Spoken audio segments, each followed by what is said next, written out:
Xhosa.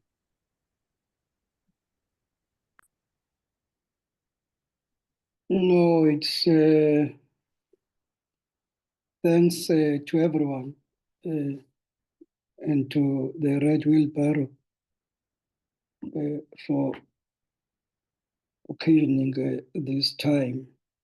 It's the second time I'm here. I enjoy the first one. I'm sure it's gonna work out nicely even this time around. Well, I haven't been writing a lot, but I've been thinking. I've always been thinking. Right, I don't know when I started thinking, but I've always thinking. Well, because I mean, one can do so little beside that. I mean, you can only do that in order to, like have things together. And I've always been thinking. It's one thing that I've always done to think. So I've been thinking, a precursor to any writing and to poetry. The thoughts that go through a man's mind, sometimes very much, often quite conflictual, quite sporadic, very unstable. But I've always been thinking. Uh, so it's nice that, like, through this session, like, to be given the time to share some of those thoughts that are conveyed sometimes through poems, sometimes through uh, the little writings of stories that we do. I've asked Robert to help me. There's a bit of a reading to do, about 15, 16, 17 pages. So I've asked Robert to help here and there. Uh, I'll be reading mainly from Bhlawa's Inconsolable Spirits, and then a little bit of reading from a diary of writings that I'm doing now and again. Also, quite influenced by the times and the events that I'm going through.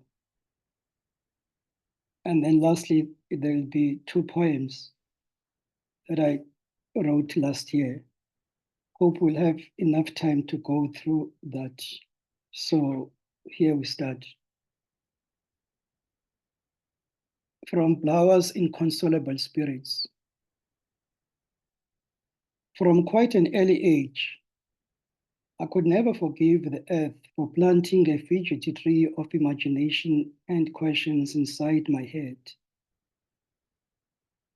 My first despair came with the sad realization that nothing grew in our home back garden. The weary maize plants that my father planted petered out swiftly without yield.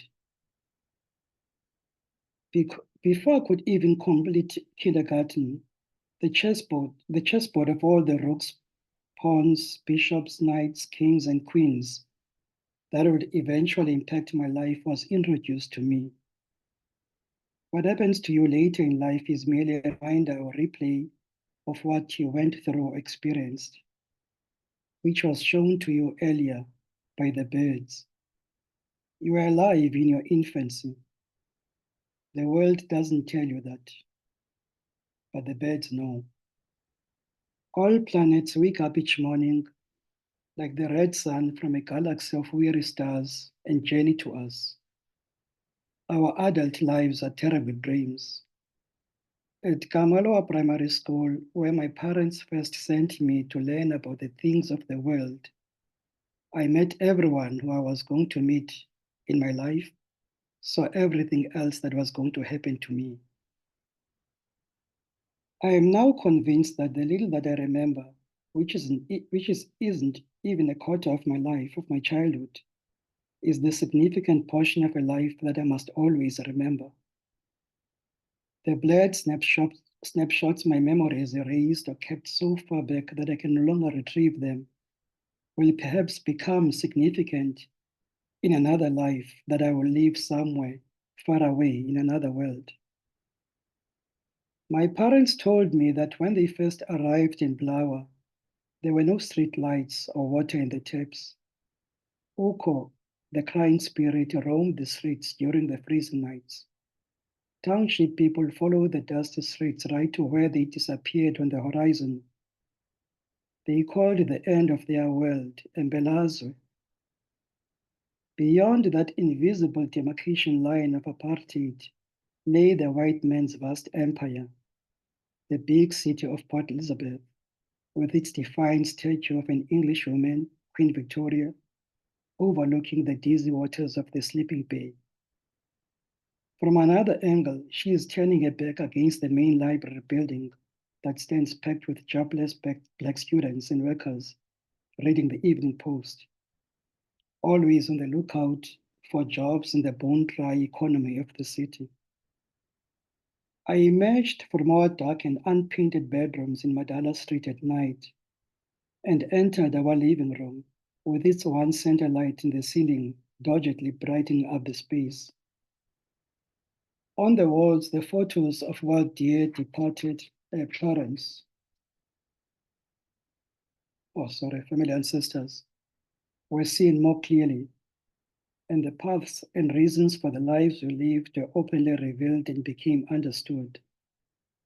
I was slowly seeing with innocent eyes that in the bigger scheme of things in Bhlawa, I was smaller and less significant than a dead flower.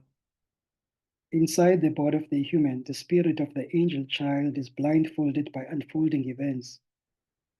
Angels are only totally happy outside in the atmosphere like the birds, in a free life away from the tiring wanderings and the conversations of humans. That is when the star angels inside us regain their heavenly powers to foretell the future and live eternally without fears of the sounds of the ocean or drowning.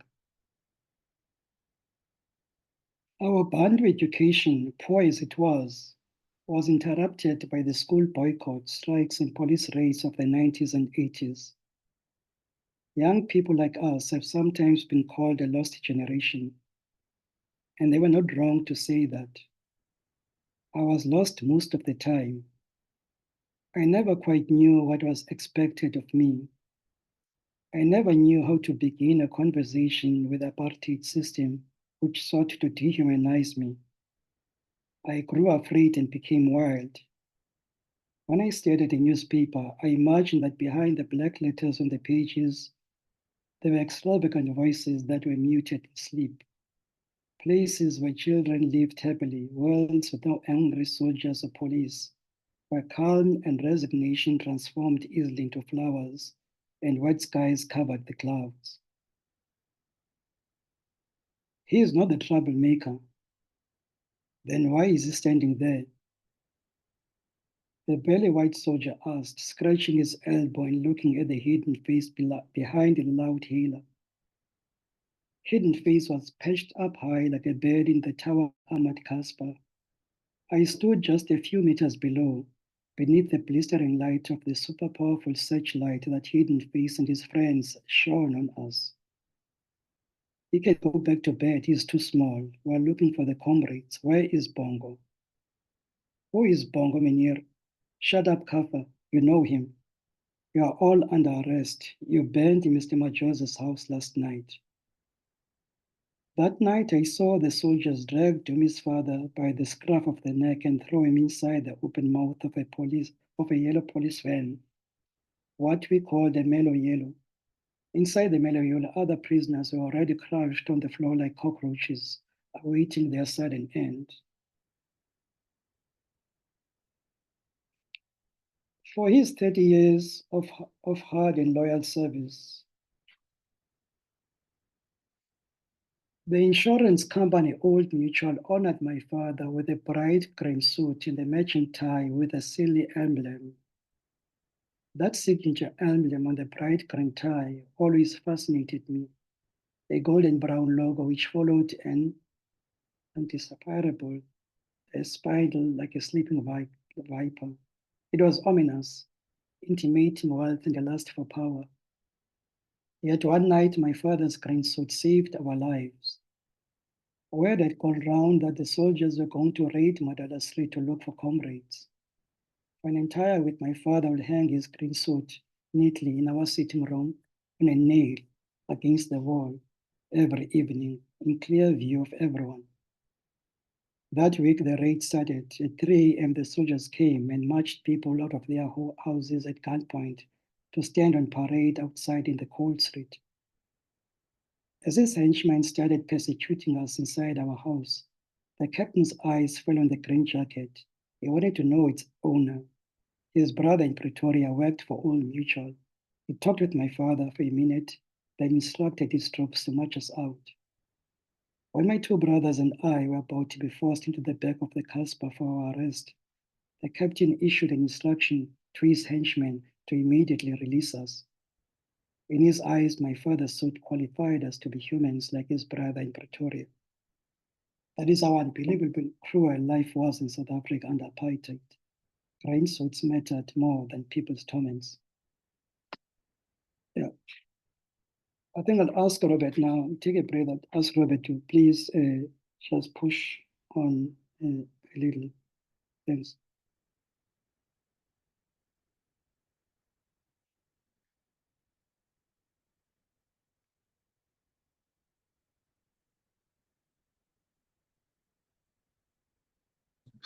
Sorry, the reason I'm looking a bit distressed is because there's a PDF of what we were going to read, and I've just been trying to find out from Ed. I'm just going to share it from my side, if in case Ed can't, because it'll just be easier to follow everything. Let me just see if I can get it. Hi, Robert. I'm sorry about this. I'm trying to enable. I think I can get it. Let me see. I've enabled multiple participants. I've got it here, I think, Ed. Okay, thank you. The top. I don't know why I'm not doing it faster, but that's how I do it. You're a lot faster than me, Robert. It's all right. It's fine. You're on page. Yeah, okay. All right. I'll just operate it like when I'm here. So, Mxolisi's asked me to read some of this, so I will do that. This is still from Bhlawa's Inconsolable Spirit. The first feature that dominates the township is the solid wall of the police station building. It's a work of great charm and longing, an engineer's masterpiece. Its great wall has floodlights shining at night, sometimes even during the day. The existence of bright lights in a police station is understandable. Standing inside one of its huge offices and looking outside produces a calming effect, mixed with a sense of wonder. After a few moments like this, experiencing the anesthetic effect of the police and the station, I've heard that the gazer is overcome by a sudden and urgent need to join the police force. Something like this must have happened to the Askaris and Pimpis, they who were at first committed comrades during the freedom struggle, but later changed course to join the police. Probably it was the very first time in their miserable lives that they saw this township from a vantage point of a police station.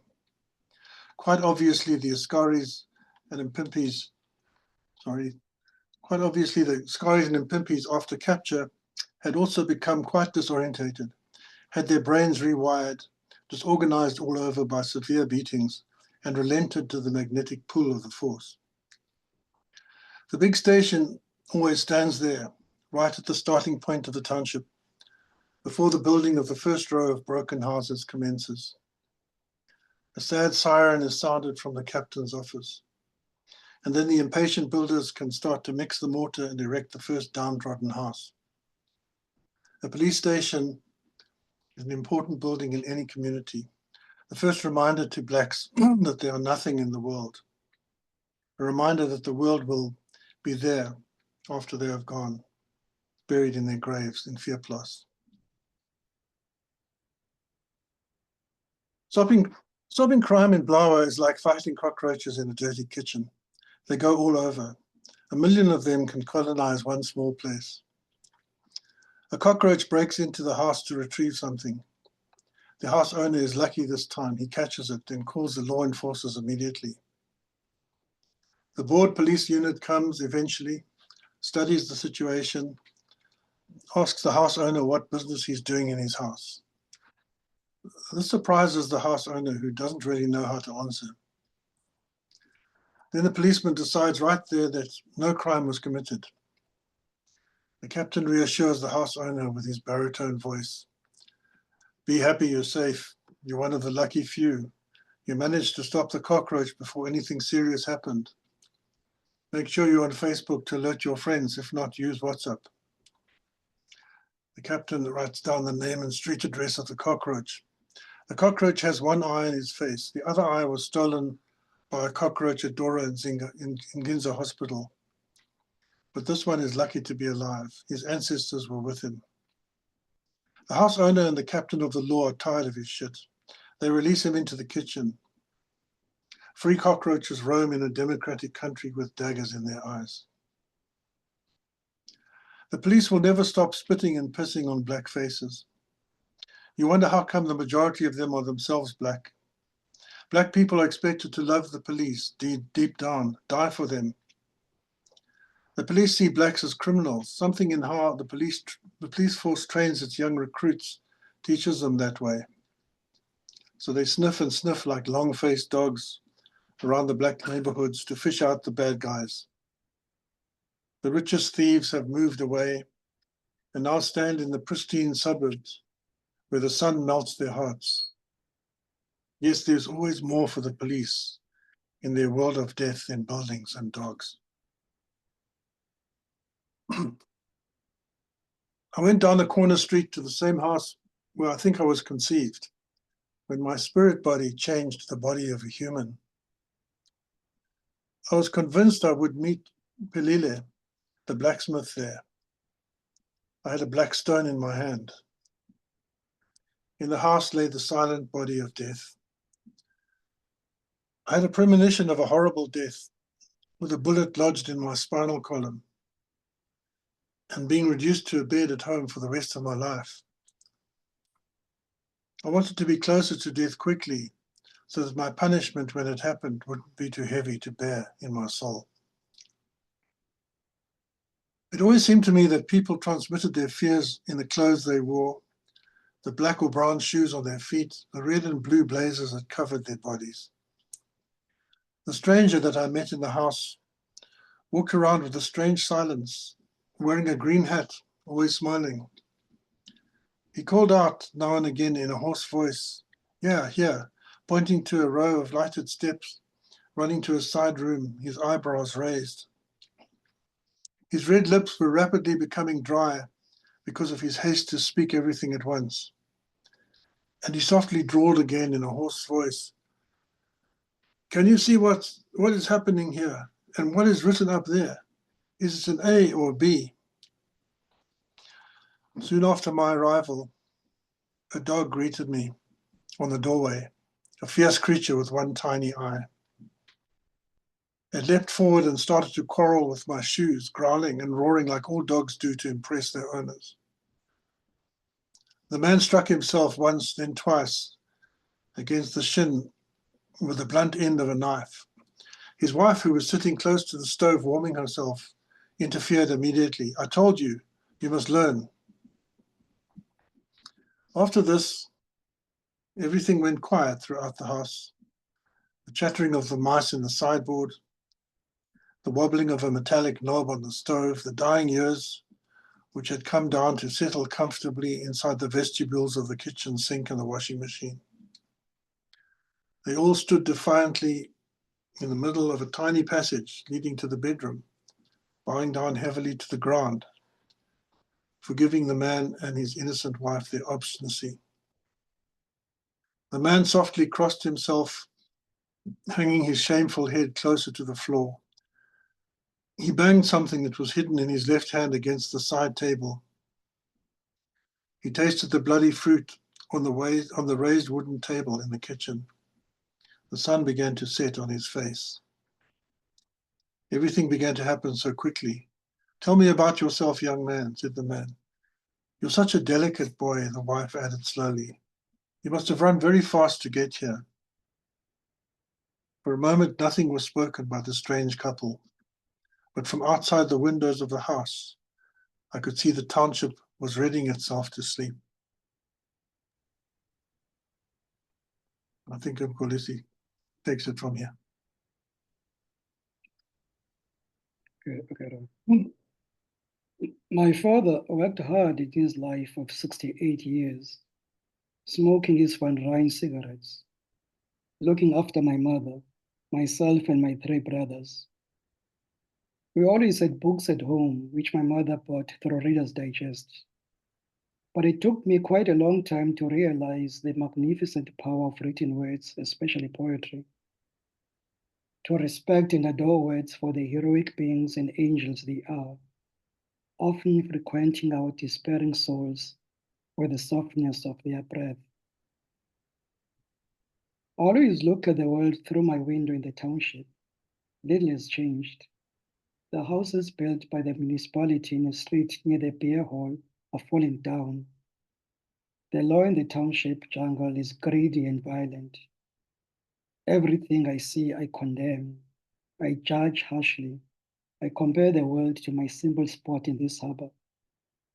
The shadow that hangs low over the docking ships and the dismal harbor looks bloodless and cold, like the fingers of the dead. I notice that the housefly only circles the food that I put on the table in front of me. It wants to partake of my meal, dine or die with me. It ignores the custard that is stripped down from my plate to smear the floor with its bright yellow color. Almost every morning I go barefoot to the sea to look for poems. The sea is very close to where I live. I sometimes hear it laughing or shouting in the night. It sips and dances along the shore for many miles. The mysterious water is blue or dark green and never fades from the looker's eyes. My body is the warm sternum of a flying fish, the busy wing of some faraway eagle. My body exists as a koi alley, a friendly organism of feelings and actions. An insect, a bed bug, eats slowly at my flesh. I stand up to remove the shadow that hides the intruder. The insect goes and sits elsewhere. An alliance must begin for the entire world to serve my flesh in the inscrutable bug. Right from the start, I was accused of writing bleak poems, using a metaphoric language which sought to confuse and did nobody any good. My detractors at school accused me of escapism and deception, of obscure feelings and extreme negativity. They said my poems danced out of the pages of my notebooks in confusion. I said nothing, because I'd heard the poet's song.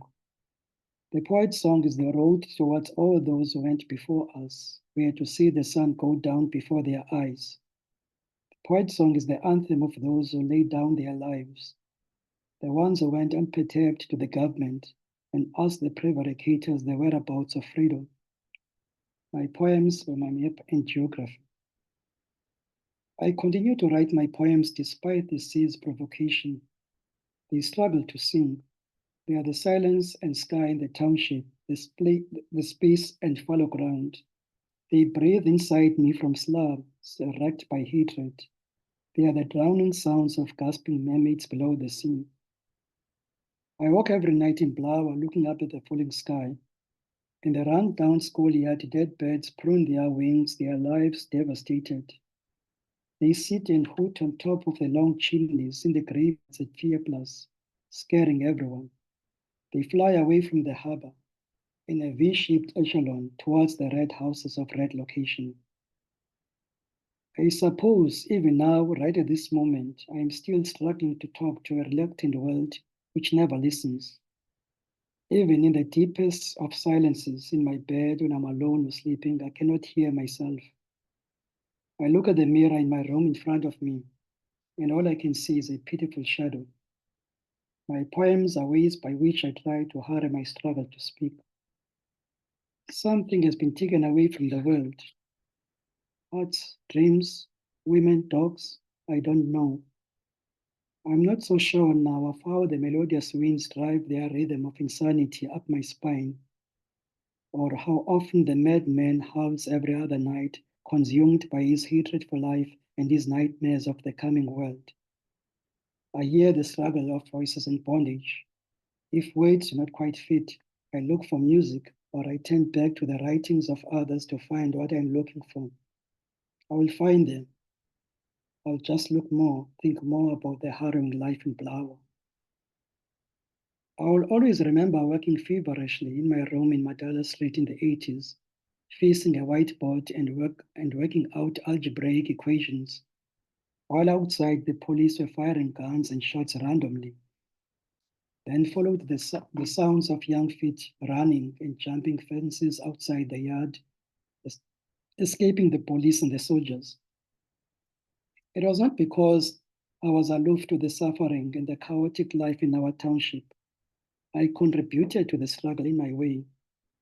I was thinking and writing what will happen after. I was training myself to sing. I think Robert, if you mean. Okay. So that is what we've just read up to now has been from Mxolisi's book called Blawa's Inconsolable Spirits. This next part is some prose writings that he's been doing since then, and then 2 poems that he's written recently. So I'm going to just read the first section of these new writing. Mist that arose from his grave had now descended on the dying old man to cover his entire being. This unfortunate circumstance threatened to oppress him, together with the puzzled members of his family, before blowing over quickly. On the phone, in a voice of a dead mouse, he had pestered me to come immediately to his house. Nyezwa, the domestic servant in the rich man's house, nursed him all day and night. She had said the old man needed the company of friends and understanding comrades in his last days. On my protestations against visiting a complete stranger, she spoke of the prophet Elijah, who was promised heavenly rewards for standing by a dying man to his last day.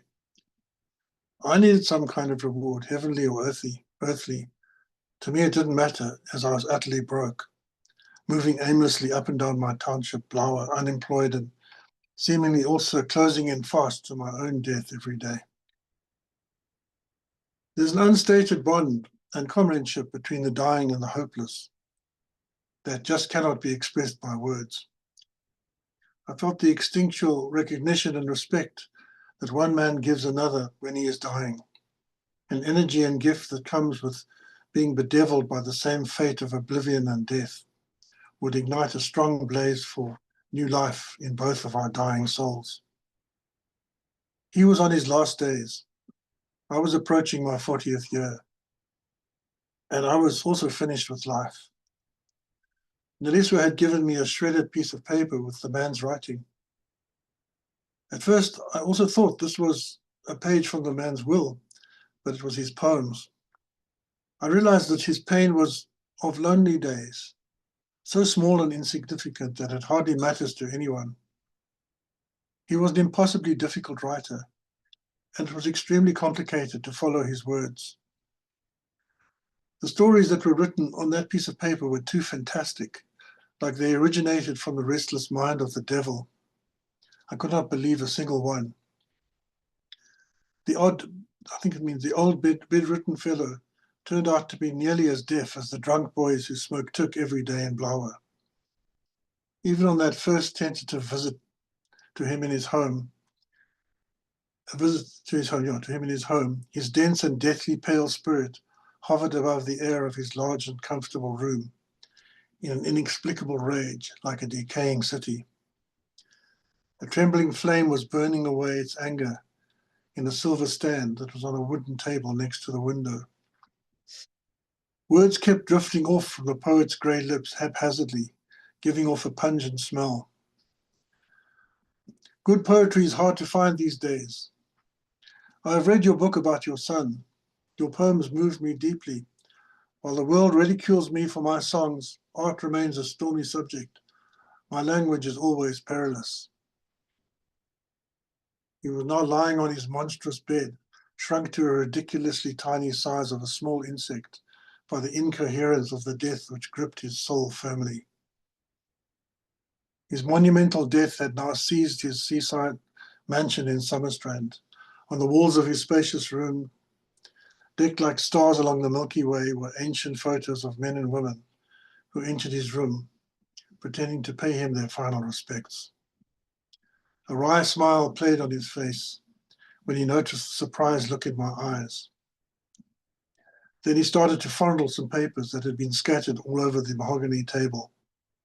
A long frown, resembling an indecipherable mark of a sunbeam on the wooden floor, looked out in agony at my face like a wicked substance. I think Mxolisi will.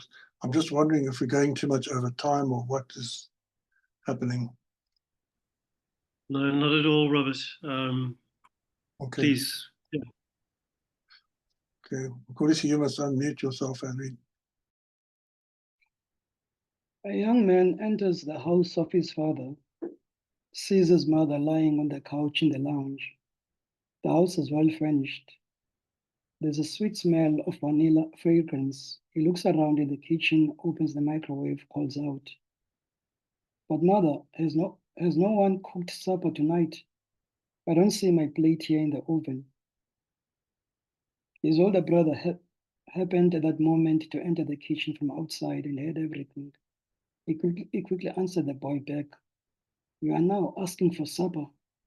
There's a man down there on the road struggling for his life. You shot him dead just a few minutes ago. Spell, we are an animal."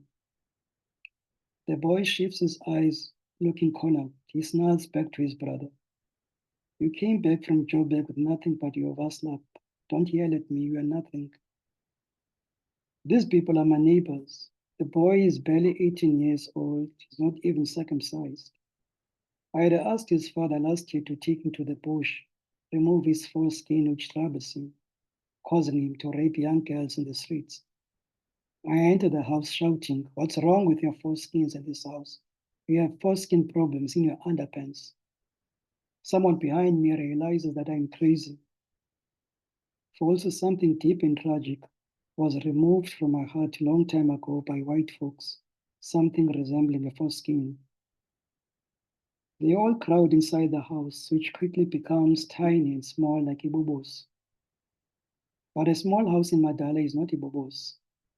Here in our street, something strange happened long time ago. The sea came and washed away all our tenderness. It was the first guy who came into the house. He looked suspicious, but controlled his emotions by keeping himself humble. He asked for my Uncle Tim. I told him Uncle Tim is no more. They killed him last week. He was coming from the shebeen in Krisana. The squatters had held up a furniture truck, removed plastic chairs, sofas, tables, and other stuff from the van.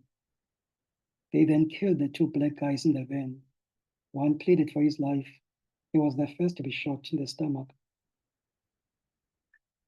I quickly moved out of the packed courtroom. Soon I was in the field again, working under a sweltering sun. The time was already past 11 in the morning. Kuma, my part-time worker, came out of nowhere behind me. He was looking drunk, swinging from side to side. I asked him where he had been, and he offered back to me a devious answer of having to go for a ritual for a burial of his father's bones in Bhlawa. "But you could have told me about this earlier. You know we are preparing for the trip to Ngqosho tomorrow." "I'm sorry, I'm not going. They told me the ball will not cry tomorrow if I'm not there in person." "I'm here in Ngqosho, Hamburg. The weather is bitterly cold and raining. We are huddled inside my two-room cabin in Ndlovin location, a section for the village residents who seemingly broke rank with the local chief, defied the small rural community to establish this new section of sometimes run-down shacks and falling zinc houses. Nozulu, my friend here in Ndlovin, has just spun me a fantastic yarn of illegal fishing crime syndicates in the humpback port. Apparently comes from a family of fishermen. He tells me taught the first white men and university students pleased to research the shore, everything about fishes, mussels, prawns, seabirds which populate the sea line to lay their eggs underneath the sand dunes along the coast. I have known him now for a few years, but I've never imagined in him any of this. He looks me straight in the eye and tells me I must buy a fishing boat quickly. I must start fishing. There's serious money to be made. He then paints a rosy picture of a thriving fishing business with containers that are stocked to the brim with all kinds of fish, a bristling fishing industry that our co-op would be a part of. I tell him about Molly from the fishing department in Cape Town. I regretfully lost that opportunity to be an entrepreneur.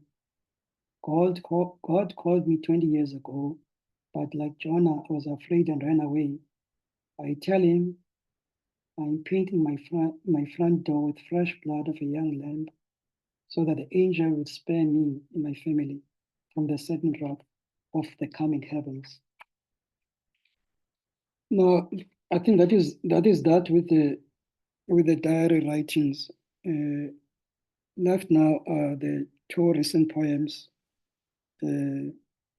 one which I will read now, and then Robert will do the next one, almost then.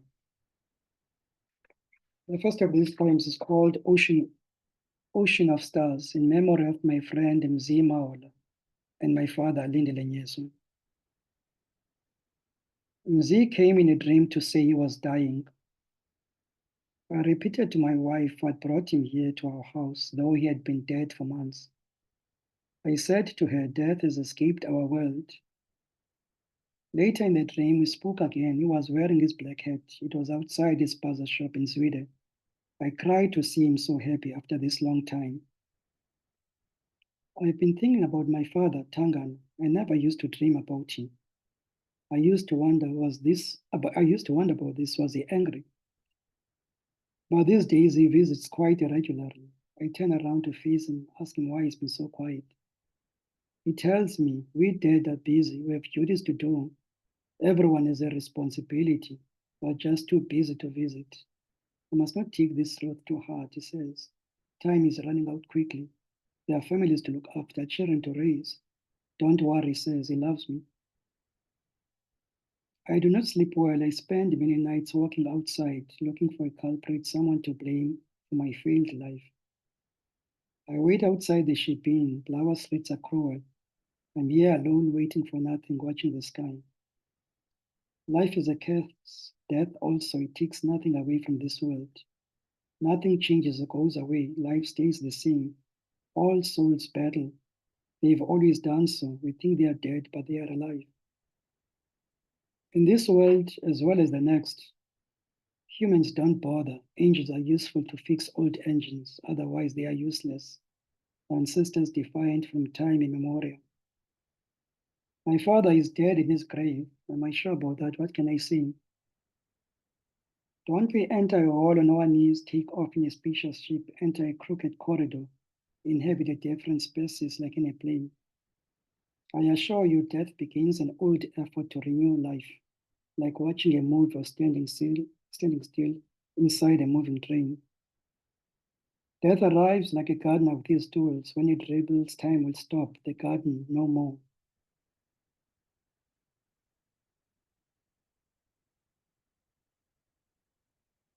Tangan are dead, you dead, me dead, we all dead. That's what happens. Everyone will soon die from a consumptive habit which shortens life. They will drink sulfur with liquid mercury from glass tubes, wear black clothes like angels, walk down the street to a house of a deceased, become abandoned in their short lives and in exhaustion. They will persist without thinking about death beyond their white star.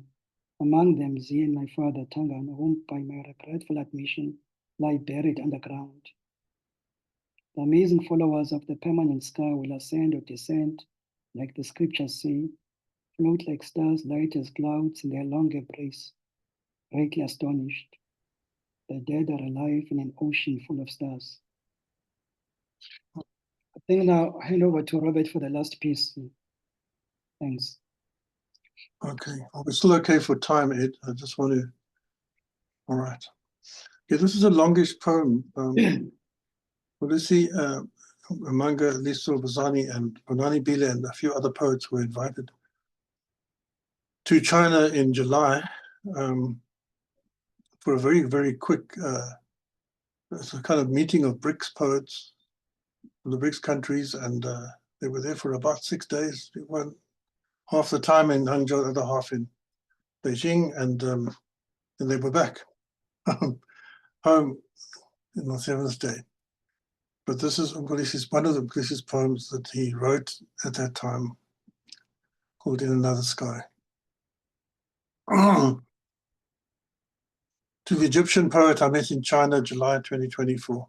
A poem is like a bird flying in the wind. A poem is like a bird sings 1,000 songs. 0035. The plane to Doha leaves in 10 minutes. Aisha drags her suitcase, her black parcel, and her bright mirror to the horrific airplane that will take her to the desert. Doha waits like a hyena on the side, on the wings like a famished vulture. Her sweet nails are painted the color of a withered rose. Her long black dress pulls like gravity. A whimpering sun, her walking shoes touch the runway like a fleet of swimming horses. She takes 1, 2, 3, 4 glasses of red wine. The night looks frightened by the flapping wings of a bird. 0040. Aisha walks, drags her suitcase along the tarmac to the waiting aircraft that will take her to the desert. On our way to an airport in Beijing, you let down your hair and become irresistible. I wish I had talked to you at that moment and learnt your name. That did not happen. Rules for flying safely were read out by a flight attendant.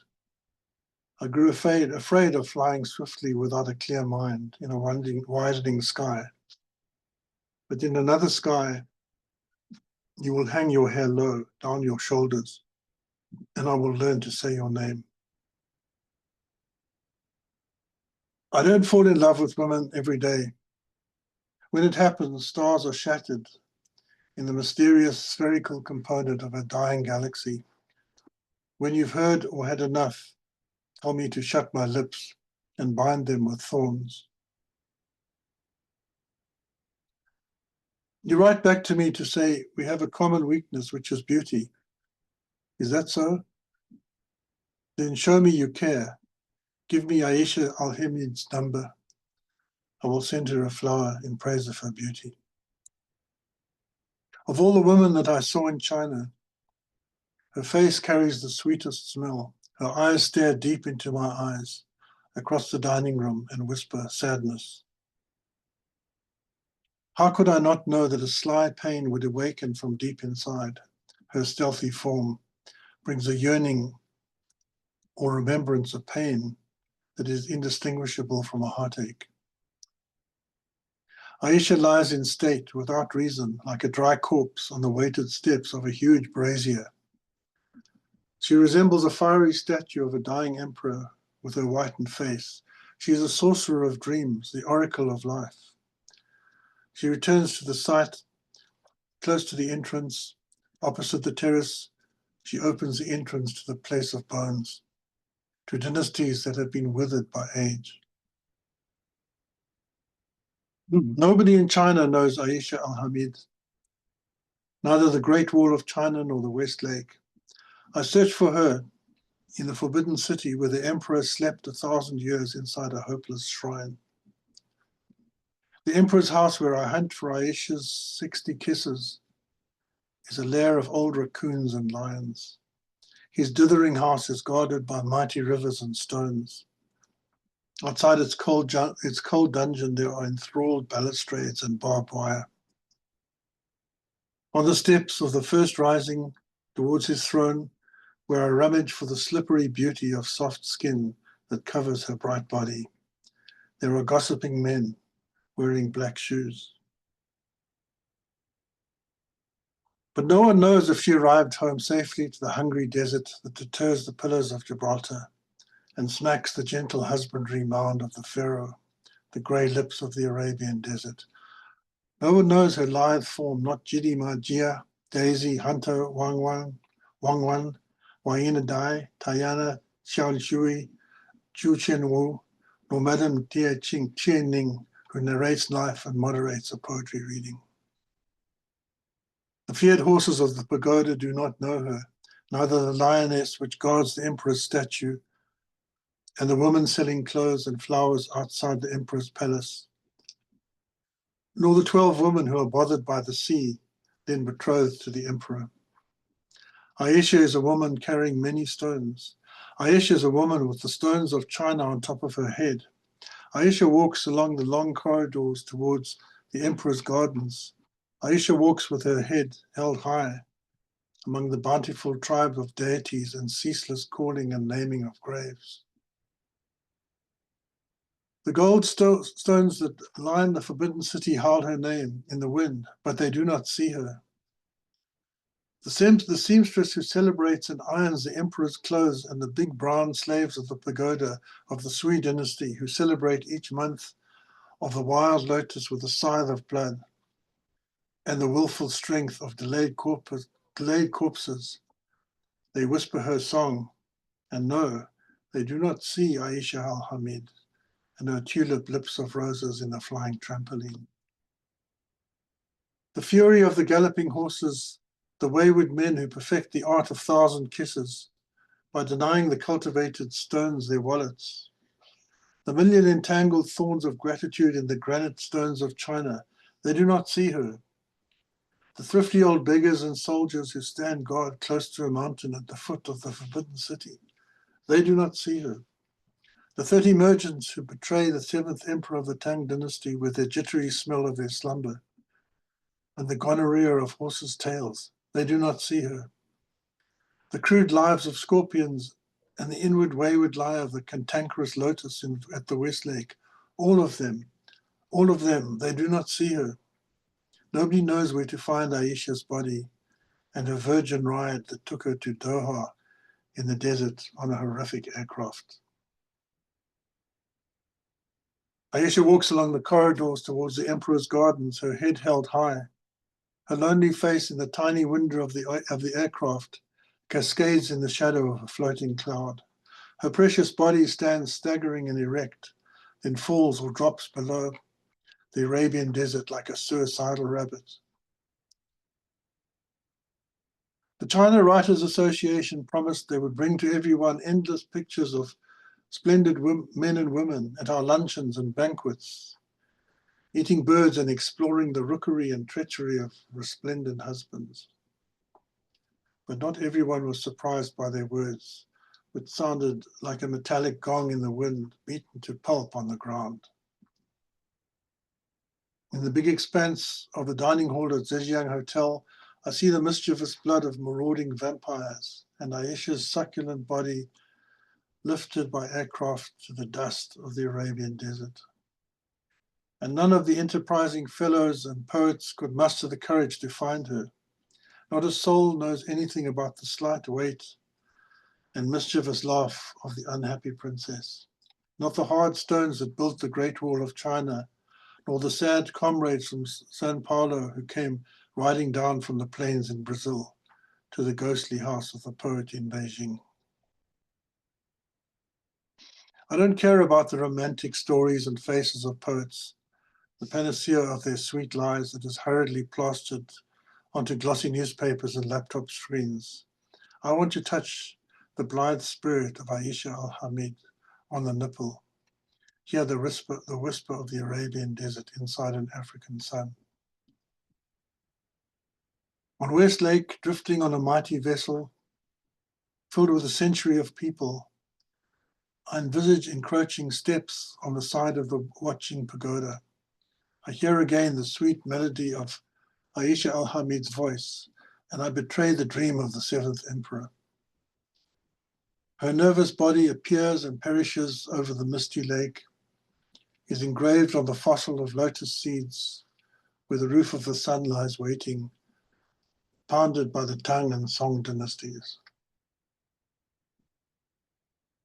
There's a house on the lonely road to the Great Wall of China, where Aisha Al-Hamid's black hair lies on the furniture. It is perched on a hill like a small bird. It has a tiny black window. Smoke from a commoner's cheap stove rises from its chimney.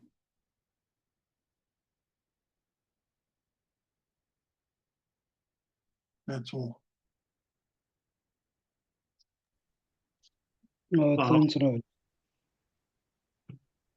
Thank you, Mxolisi. Thank you, Robert. That was extraordinary. Such a privilege to hear that and go on that journey.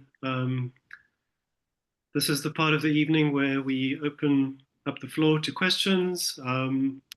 So if there's anybody who has questions and or comments for Mxolisi, this is the time to do it. I will look for an actual hand or a raised virtual hand. But yeah, if there's anyone who'd like to respond to what we've just heard. Okay, I don't see any hands. Okay, Jacques, your hand is up. Thank you, Jacques. Mxolisi, can you hear me? I hear you. I can hear you, Jack. Yes. Okay, I loved your reading, and I loved the emotional range of it. It's an obvious question, but do you know beforehand whether you want to write something in poetry or in prose? It feels to me as if the line between the two is quite thin with you. As if the prose is very close to poetry and the poetry is, close to prose sometimes. Is that right? Is that line as thin as it seems to me? Oh, no, I think it has come with time with me. It's been some kind of a progression. It could be a regression, but I think it's a movement all the same. I think earlier on, having suffered, like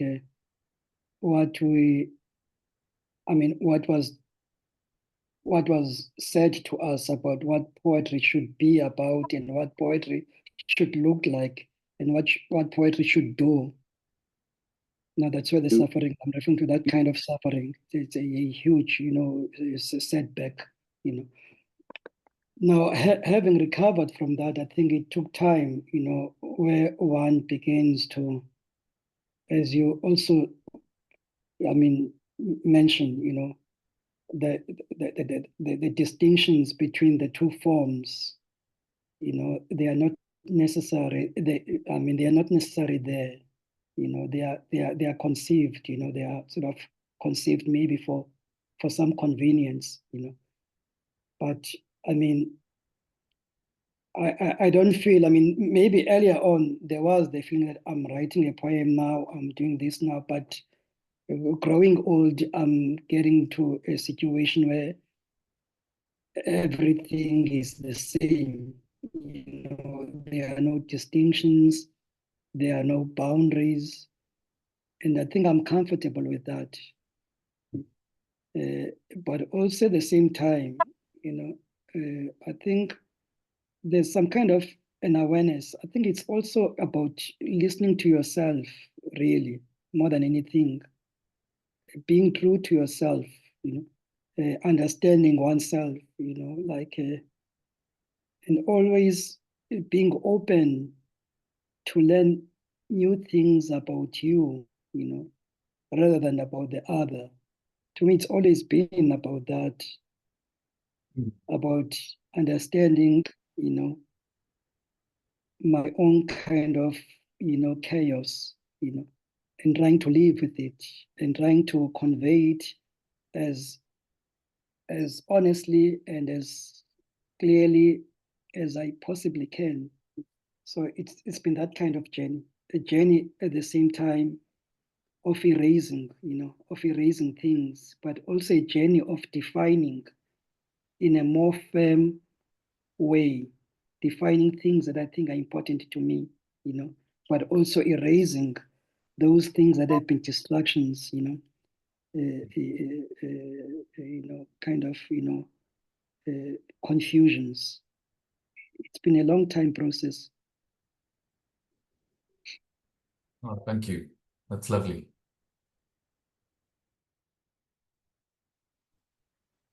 Thank you, Jacques. Thank you, Mxolisi. I thought I could follow up. There are comments in the chat, Mxolisi. I don't know if you can see them.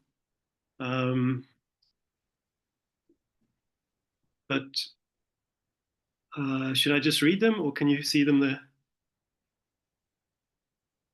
Oh, you can read them. You can read them. Okay. Let's see if I can get them. Okay. My screen is just very slow.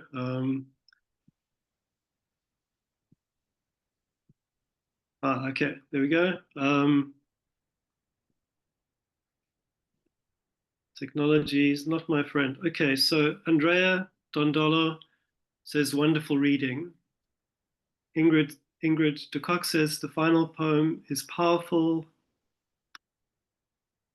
and haunting. Sorry.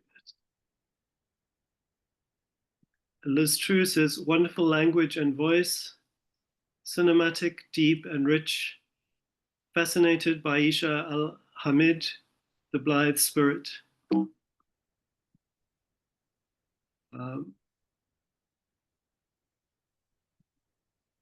Sonwabile, powerful. Julia Jana, wonderful storyline. Babawa Ngore, thank you for the invite. Mr. Nyezwa, this is wonderful. I'm enjoying every minute of it. Hey, so Mxolisi, you have an extraordinary ability to draw listeners, readers into whatever you're writing about. And I love the nightmarish and surreal turns in your writing and the imagery. It's just wonderful to follow the threads of your mind and your thinking. To come back to your very first comment when you started with the reading, an incredible storytelling. I like some of the people have mentioned in the comments. I really enjoyed the poem about Aisha, and it's like a flight of the imagination. That poem, it's just an extraordinary poem, and I think perhaps the thing to do is just to go back to the poem because there's so much in that poem, and wanted to know if you had anything you wanted to share about that particular poem, or are you happy for that poem to just speak for itself and for people to revisit it? I know it's in your coin. Yeah.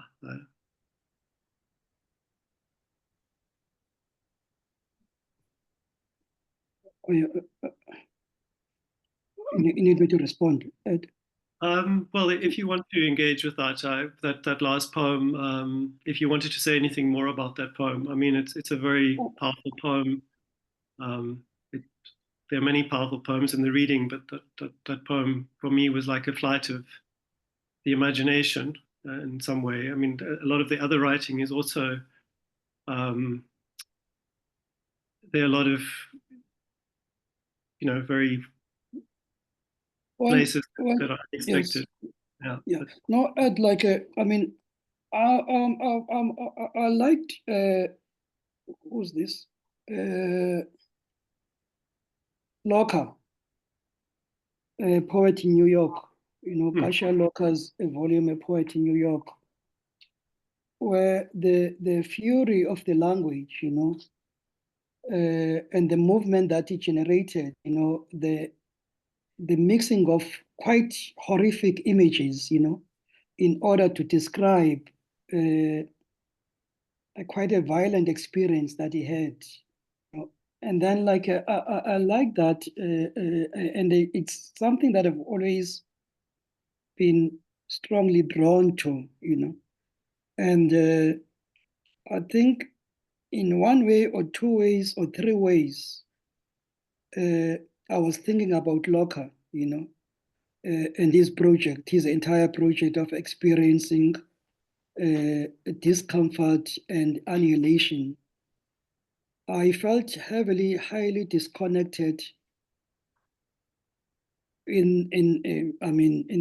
also quite, obviously, you know, thankful for the experience of being in a foreign place. I don't usually go out of the country.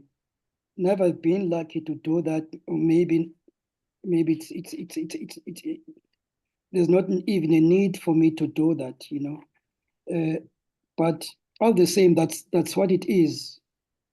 So the experience of being in a different country with a heavily different culture, the only way that I could express that, and then throughout all of us, all of us, the same thing, the same feelings, you know, the same foreboding, the same kind of, chaos. Find it anywhere, you know, even underneath a stone, there is chaos. Wherever there's always chaos, but there's also love, you know. There's also peace in everywhere you go. So that is that, you know.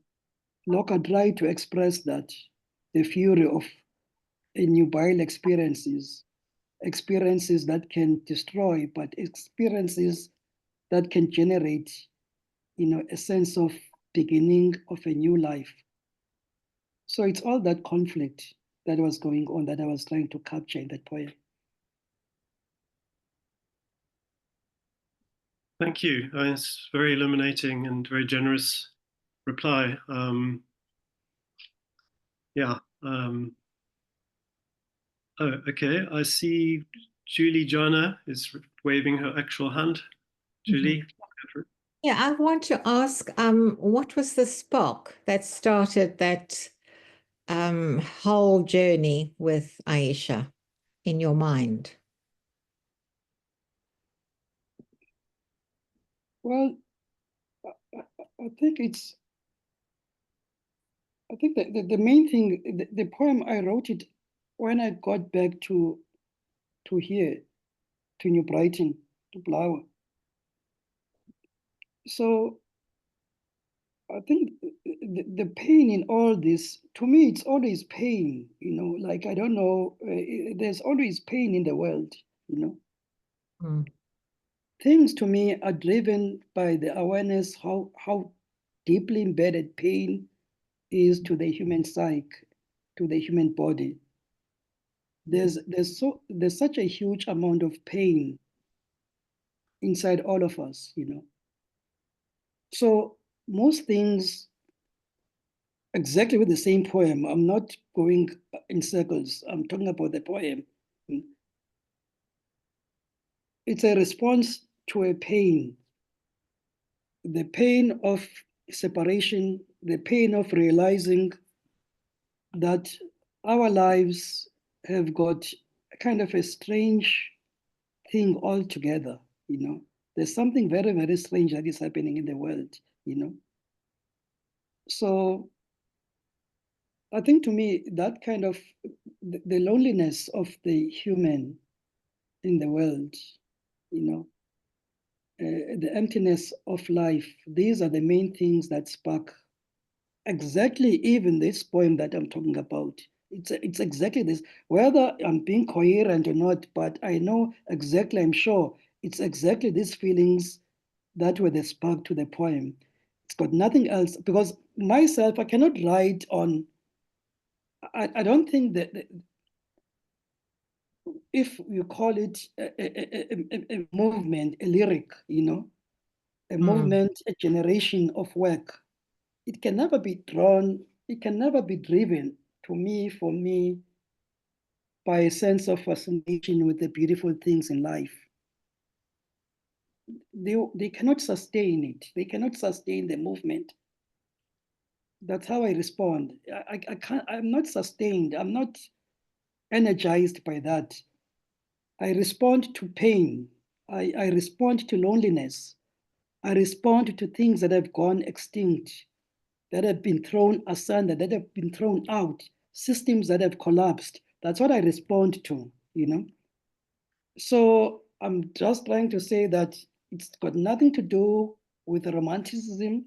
It's got nothing to do with the fascination of how beautiful things are and how they, no. To me, there's always a madness and there's always a pain deeply embedded within the human form. And that's what we're not dealing with. And I mean, I always find quite exhilarating when I find poets who respond to the, I mean, Locke did it with a poet in New York, and so many others as well. Mutsapi, Rambolo Gang, Gwala, Ngoki Watyong, who passed on yesterday. Quite beautiful people who responded to the disjuncture and the confusion that pain brings into human lives, you know. So there's so much pain. Vallejo did it quite brilliantly, you know, responding to the sense of death and pain. For me, strangely, even celebrating how beautiful things are, automatically I pick up on the madness of this other side of the dichotomy that pain lives, has been deeply planted as a growing seed inside our lives. These are the spark to what I write. Thanks. Thank you. That's very interesting and true, I think, for very many poets.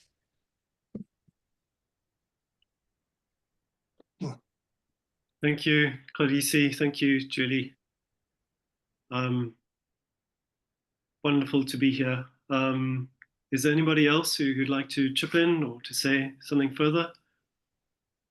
Otherwise, we can have a break. And Brian, hi. Thanks, Mxolisi. I just wanted to add my voice to the many that have praised the reading tonight. It's just really lovely. And this last answer you gave to the questions is really touching as well. It resonates with me a lot. And as I know you, it's your voice speaking those words. It's very much you. I just wanted to add in that last poem that you read or was read for you, that what really touched me was that last stanza. After all the weaving of images to come down to the smoke rising from a commoner's stove, really brought the whole thing down to earth. And I loved that ending very much. And thank you for everything. And thanks, Ed.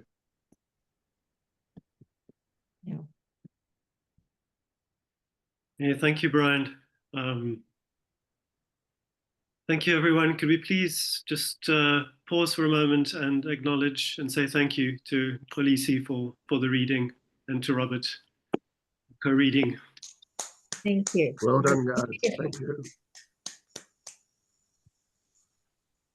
Ed. Hi. Can I just add to what I said, Mxolisi? I really also, your prose work, which I read when it first came out, I think I was at the launch of that. I really enjoy that as well. The thing is, it maps an area of our city in a most unique way. I often think of Fugard as a person who has mapped parts of Port Elizabeth, you know, with St. George's Park Tea Room and lower parts of Barkins Valley where one of his plays is set. Fugard has really mapped parts of Port Elizabeth, but I think your work maps and importantly and in a unique voice a part of Port Gqeberha as well. I think it's a very important work for that and for other reasons. It really resonates with me.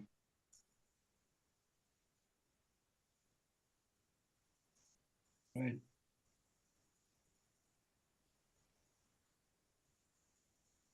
Thank you, Brian. Okay, everyone.